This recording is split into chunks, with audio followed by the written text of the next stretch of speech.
Bonjour Patrick et toute l'équipe. Patrick, tout d'abord, je vais te demander de décliner ton identité et de te présenter à tous nos youtubeurs. Patrick Hellec, président du club Pégase RC Racing, l'adresse exacte quartier Roquefort, sur le hameau du Chêne. D'accord, donc tu es le président du club Pégase RC Racing depuis combien de temps? Depuis 5 ans. Ok. Première question, à qui s'adresse cette piste? Qui peut venir rouler sur la nouvelle piste du Pégase RC Racing? Alors, la piste est ouverte à tout... Et aux pratiquants de tout terrain déjà. Voilà, toute la pratique du tout-terrain, 1/8 thermique, 1/8 brushless et 1/10 brushless. Loisirs et compétition. Loisirs et compétition. Pourquoi avoir refait l'ancien tracé du club Pégase RC Racing alors que celui-ci donnait déjà satisfaction aux pilotes de la Ligue 10? Alors, le tracé a été refait dans un second temps, puisque au départ, nous voulions refaire le podium qui devenait vétuste et voire dangereux. Donc, on a enchaîné sur les conseils d'Olivier et pour en profiter pour refaire toute la piste. Donc, voilà. En fait, si je résume, au départ, vous n'aviez pas prévu de refaire toute la piste? Non. Mais donc c'est peut-être sur les conseils d'Olivier Pessière que nous voyons ici exact. Que le nouveau terrain a pris forme. Exact, exact. Derrière ce remaniement et la venue de cette nouvelle structure inédite, y a-t-il une raison cachée qui traduit la volonté future de ton club de vouloir passer à la vitesse supérieure? Donc quand je dis ça, c'est-à-dire est-ce que vous avez peut-être une raison cachée, c'est-à-dire de vouloir organiser d'autres courses plus importantes que celles que vous organisiez jusqu'à présent? On a envie de grandir et on a envie d'organiser d'autres compétitions. Mais je pense que David sera plus à même d'en parler. Oui. Donc, déjà présente-toi, donc David Sauze. Ouais, c'est David Sauze, le trésorier de Pégase RC Racing.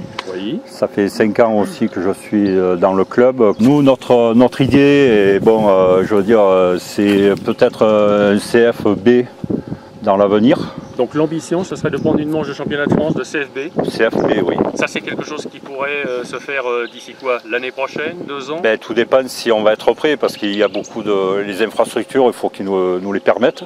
Oui. Pour le moment, on n'est pas encore bien... on n'est pas loin, mais on n'est pas encore bien prêt. Alors quand tu dis pas encore tout à fait prêt, c'est-à-dire qu'est-ce qu'il y a en prévision à venir encore sur il nous faut toilettes, qu'on n'a pas encore.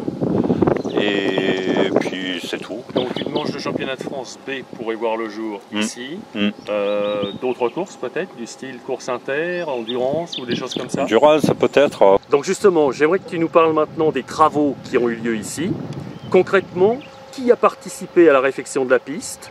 Ça s'est fait sur combien de temps? Est-ce que tu as aussi des données chiffrées, des données techniques à nous fournir?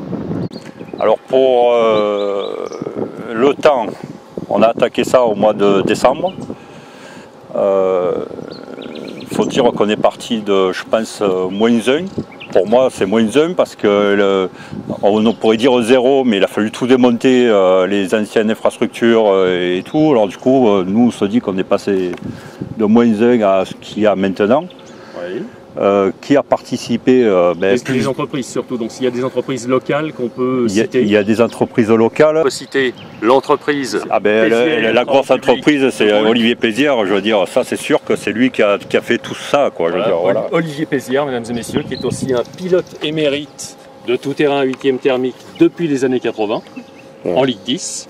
Nous avons aussi l'entreprise d'Olivier Aguilar, donc l'entreprise de maçonnerie générale d'Olivier Aguilar de Joucas. Encore un autre pilote de la Ligue 10. Mais encore, donc qui encore a participé à l'élaboration de ce nouveau tracé? Tous les membres du club. Une grande surface. Il y a Intermarché à Cavaillon qui nous a sponsorisé pour chaque année, nous sponsorise et cette année encore que plus. Sylvestre. Sylvestre Matériaux. Matériaux qui nous a offert du gravier et Sylvestre Granulat aussi. Et Sylvestre Granulat. Et tous les bénévoles, quoi, je veux dire, parce que je le dis pas assez, parce que tous les clubs se plaignent de leurs bénévoles, alors que nous non. Très important. Je veux dire tout au contraire, je veux dire, parce que sans eux, il n'y aurait pas eu tout ce qu'il y a eu. Et même, je veux dire, moi ça me fait plaisir parce que quand on voit aujourd'hui tous les J'en avais 3 retraités qui étaient là, qui travaillent, je veux dire, du temps que nous, on travaille parce qu'on est actifs. David, je t'interromps, donc les retraités, on en voit Les peut-être voilà, deux ici. il y en a 2 là. Et donc présentez-vous. Vous êtes Christian Philly, bénévole et voilà. Partie du club. Voilà. et, Alain Jean, membre du club. et donc en tout, c'est combien de personnes qui ont travaillé sur ce projet? On était une vingtaine. Entre Une vingtaine. 15 et 20. Bon, c'est vrai qu'il y en a qui sont moins actifs. Mais franchement, jusqu'à maintenant, on était entre 10 et 15 tous les samedis. Alors que le club, au niveau de l'effectif total, compte combien de membres? 25. 25 participants, Oui. 25 inscrits. Oui. Au niveau données chiffrées, donc tonnes de terre, tuyaux et autres, donc ça représente quoi cette nouvelle Mais piste? ça, je vais demander à Olivier qui nous le C'est Olivier le monsieur technique. technique, c'est Olivier. Donc Oui, tournage. Olivier, qu'est-ce qu'il a fallu pour faire ce nouveau terrain? Alors déjà, on a refait le circuit avec une nouvelle terre. Celle d'ici c'était une terre qui n'était pas bonne, très argileuse. Dès qu'il y avait 4 gouttes, on ne pouvait pas rouler d'une semaine, 10 jours. Ouais. Donc on a fait un apport de terre, une terre criblée, terre un petit peu amendée. Et avec ça, voilà, il a fallu à peu près entre 350 et 400 mètres cubes de terre. Donc je vois aussi donc, le terrain comporte des parties huilées désormais. Oui. Hein, c'est ça, donc ça c'est une technique qui commence à se faire beaucoup, au moins dans la région sud. Ouais. Donc là le procédé c'est quoi? Comment avez-vous fait pour faire ces portions?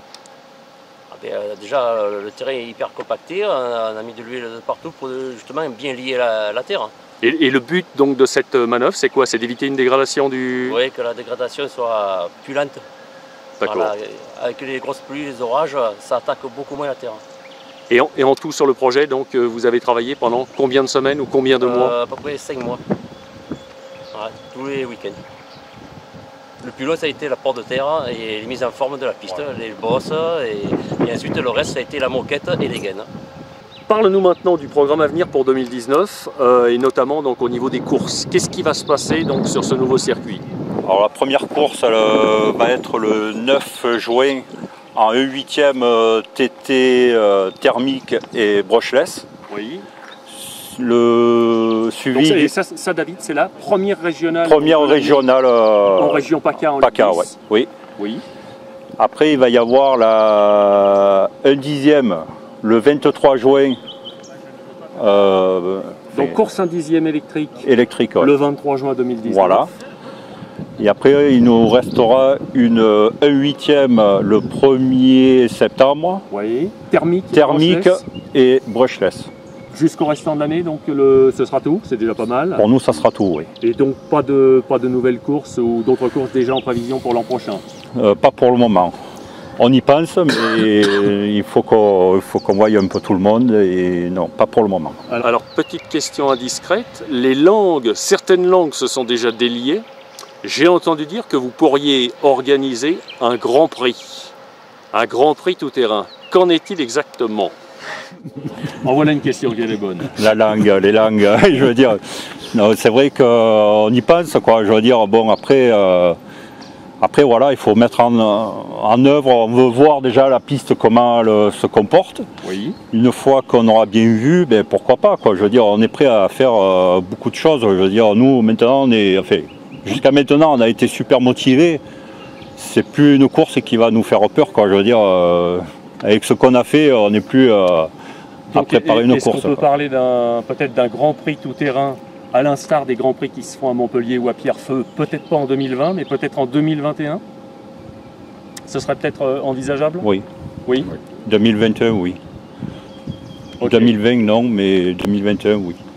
Bien, bah écoute, Patrick, David et toute l'équipe, il me reste à vous remercier pour votre accueil et je vous souhaite beaucoup de succès pour votre première course Open Promo Brushless, donc qui va se dérouler ici même le 9 juin, et en espérant qu'un maximum de pilotes joueront le jeu et viendront découvrir votre fabuleux tracé.